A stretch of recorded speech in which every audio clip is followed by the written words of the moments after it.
Time to start wiring. So, dash is in. Now we know where everything needs to be run to. So kind of for right now, I've just mocked up, with paper, where everything is supposed to go. That way we can figure out where all the wiring needs to run to and whatnot. So first step that I usually do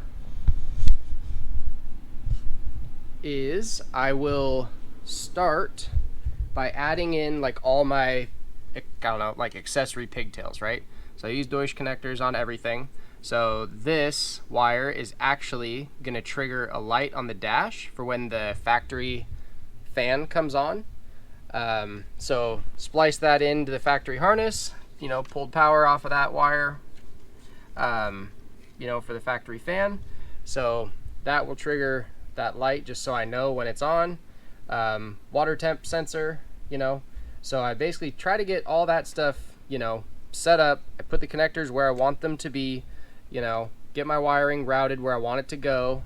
It's not going to be left raw like this and just open. We'll put loom on it. So that's kind of step one that I do, right? As you can see, just have all my wires running back here, right, for oil pressure and oil temperature, intercooler, or sorry, not intercooler. Yeah, actually intercooler, fan, signal wire again, so a light will come on the dash, and oil cooler, power and ground wires. So all that stuff is running back there. Right now I'm working on the oil cooler connector, getting it right. I have the female part, so put the male end on the, on the actual accessory. I put the male end. Under here, I've got our oil pressure and oil temperature sensors in, and I've got our intercooler fan signal wire, right? So this will, again, like the radiator, this will basically tell me when the intercooler fan comes on. So get those all plumbed in, right? Put the connectors right where you want them to go. It will get zip tied right there, okay? And then once we have all that done, we're gonna really finalize our wire routing. So originally I was planning on running this up here, but I'm actually gonna run it more over this way. So we'll come up here, go underneath the helmet pumper, and then it will basically just, secure with the helmet pumper, wires also. It will run up with those. So that way it'll kind of keep it, keep all the wiring a little bit better bundled and stuff like that. So I'm gonna keep plugging away on these last couple connectors I gotta put on, and then I'm gonna kind of get the wiring roughed in, and then I'll show you guys what we're gonna do after that. Okay, so we got all the wiring pretty much routed and run where it's gonna go. So I guess I'll start back here. Start at the farthest end. Underneath here, right, kind of like I showed you a little bit earlier. So what I did is I'm gonna zip tie this connector right here. Basically gonna cut that zip tie off, and I'll zip tie this right there.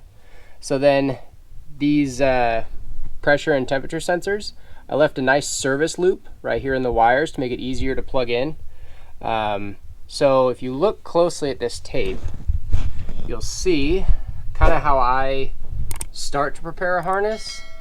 So the tape right here on this end indicates where, like this is going to be its own branch basically. And then, well, I guess coming in, right, it's going to be a little bundle. This yellow wire will branch out, and then these bundled wires will branch and continue, together. Okay. Then up here, right, is where I basically end the branch, and then, they will branch off from there independently. Okay. So now going up on the top, so I bought some of these like little fir tree, push pin thingies that will hold a zip tie. So put those there to secure that. Have that connector secured as well, right? So the pigtail for the oil cooler fan comes through here. So that's basically how I do it. Put electrical tape for your branches of where stuff is going to branch off to. Leave yourself plenty of extra wire, right? I probably have an extra foot here, like an extra foot, right? Wire's cheap. Again, right here, probably have an extra foot, just has to go this fuse block. Okay, and whenever you're connecting stuff to a fuse block, leave yourself a little service loop, right? It makes life way easier, you know, just that little extra, like, whoop, you know, makes life easier.